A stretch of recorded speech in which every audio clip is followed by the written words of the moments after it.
তোকে পেয়ে ভেবেছিলাম জীবনটা বদলে যাবে, কিন্তু তুই বদলে যাবি এটা কখনো ভাবিনি। টাইম পাস করা শিখলে হয়তো আজ আমিও অনেক ভালো থাকতাম।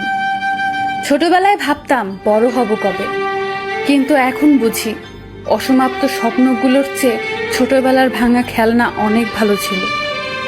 কিছু তারিখ, কিছু সময় আর কিছু স্মৃতি আজও বড্ড মনে পড়ে। পৃথিবীর সবচেয়ে বড় ভুল কাউকে পাগলের মতো ভালোবাসা। যেখানে অধিকার নেই সেখানে অভিমানগুলো বড্ড হাস্যকর। আপন মানুষগুলো যখন অভিমান করে, কথা বলা বন্ধ করে দেয়, নিজেকে তখন বড্ড অসহায় মনে হয়। যে বুঝতে পারে না তাকে বোঝানো যায়, কিন্তু যে সব বুঝেও না বোঝার ভান করে তাকে কখনোই বোঝানো যায় না। এমন অনেক সম্পর্ক আছে, দূরত্ব অনেক বেশি, রোজ দেখা হয় না ঠিকই, তবুও টানটা বড্ড বেশি।